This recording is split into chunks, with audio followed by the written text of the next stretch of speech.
the translation from page to screen isn't always perfect. Welcome to WatchMojo, and today we're counting down our picks for the 10 massive MCU character changes. Before we begin, we publish new content every day, so be sure to subscribe to our channel and ring the bell to get notified about our latest videos. For this list, we're looking at Marvel characters who got a significant makeover when they were ported over to the MCU. For the most part, these changes were for the better. After all, who doesn't love more Goldblum? Number 10. Vulture.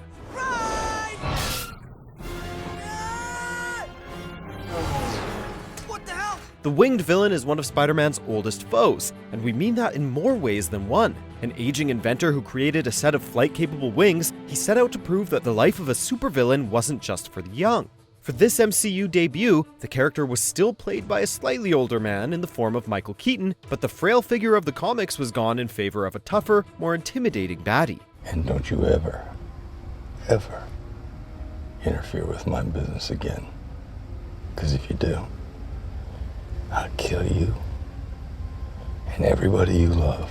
This version was also somewhat more altruistic, stealing and selling high-tech weaponry in order to support his family, which included Peter's love interest, Liz. But he did also melt a guy, so he was still pretty bad. Damn. I thought this was the anti-gravity gun. What? No, that's that one. Number 9. Drax. His people are completely literal. Metaphors are gonna go over his head. Nothing goes over my head. My reflexes are too fast. I would catch it. Like pretty much every character in the Guardians of the Galaxy franchise, this knife-wielding alien got a comedy-oriented revamp when brought to the screen by James Gunn. Gunn turned the stoic, ice-cold badass of the comics into a bit more of a goofball, albeit one who thinks he's a stoic, ice-cold badass. Yes! I have single-handedly vanquished the beast! But the differences don't end there. The movie version is, as far as we know, a fully alien being. But in the comics, the Guardian's resident stabbing specialist began life as a human and was transformed into a living weapon in order to kill Thanos. He also used to wear a purple cape and wrestling belt in the comics, a look that Dave Bautista would have trouble pulling off. I'm gonna ask you this one time. Where is Gamora? Yeah, I'll do you one better. Who's Gamora? I'll do you one better. Why is Gamora? Number 8. Malekith. The leader of the Dark Elves didn't make a huge impression in his cinematic debut, despite a decent performance by Christopher Eccleston.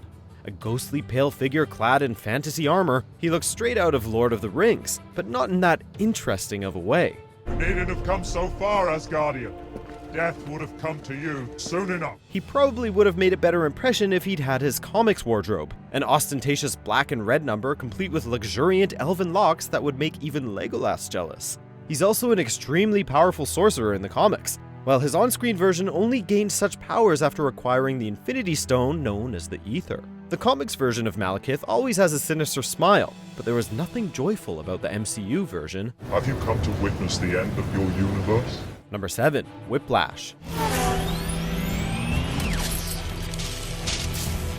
Tony Stark's whip-cracking nemesis from Iron Man 2 is actually a conglomerate of 2 classic Iron Man villains from the comics. His supervillain name and weapon of choice come from a character who was initially linked with the Magia crime syndicate, a supervillain armed with specially engineered whips. However, his Russian origin and real name come from an entirely different character, an armored supervillain known as the Crimson Dynamo. I want my bird. A bird? You want a bird? I want my bird. I can get you a bird, I can get you 10 birds. I want my bird. The two were amalgamated for the movie, adding energized whips to the Dynamo's electrical powers and later his hulking suit of armor, and casting Iron Man's new foe as the son of a disgruntled former Stark employee. As is the case with many characters on this list, a version of Whiplash that resembled the movie version was introduced to the comics in 2010, the same year as the release of Iron Man 2. Good to be back. Number 6. Mantis. If I touch someone, I can feel their feelings. Another Guardians character who got a comedic makeover, this deadly martial artist became somewhat less formidable for her role in the MCU. In the comics, she's actually a human who was raised to be the Celestial Madonna, the mother of a being that would save the entire universe. She was trained in this destiny by the priests of Pama, a group of aliens who helped turn her into an extremely talented martial artist. So you're a pet. I suppose. Her on-screen counterpart is less than formidable, a weak and timid character who ends up getting carried out of most fight scenes after getting knocked out, though she does share the empathic abilities of the comics version. What exactly is it that they do? Kick names, take ass. Yeah, that's right. Number 5. Yondu. These boys wanted to eat you. They ain't never tasted tearing before. James Gunn just can't help but put his stamp on the characters he brings to the screen.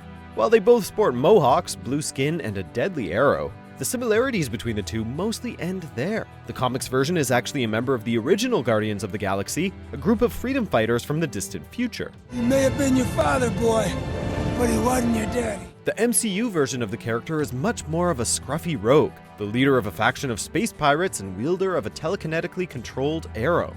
A nod to the more traditional bow used by his two-dimensional counterpart. We can probably agree that the movie version is just straight up cooler. You look like Mary Poppins. Is he cool? Hell yeah, he's cool. I'm Mary Poppins, y'all! Number 4. Baron Zemo.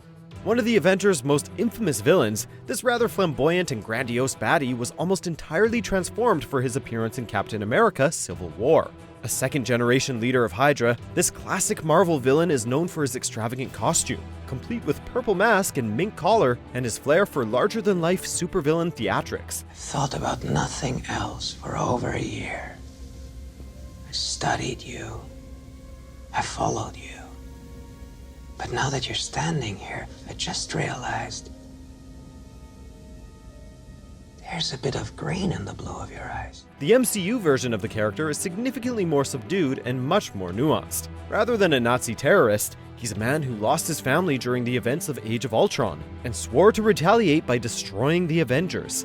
He's still a fascinating villain, but he just isn't the kind of guy who goes around with a dueling saber on his hip anymore. So how does it feel? Spend all that time, all that effort, and to see it fail so spectacularly. Did it? Number 3. Ultron. Look at me. Do I look like Iron Man? Stark is... I'm sorry. I'm sure that's gonna be okay. I'm sorry. It's just, I don't understand. Don't compare me with Stark. Another classic Avengers foe, this robotic villain's origins and personality got a revamp. In the second Avengers movie, he was created by Iron Man and Bruce Banner as a way to ensure the world remained safe, like a suit of armor around the world. Things went awry when it turned to evil, as movie AI usually does. You're a madman.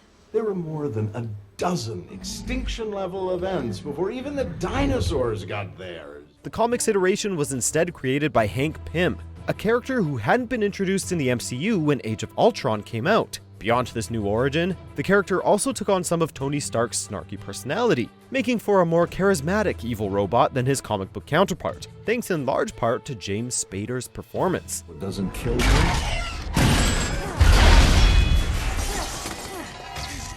just makes me stronger. Number 2, the Grandmaster. You're officially pardoned from life.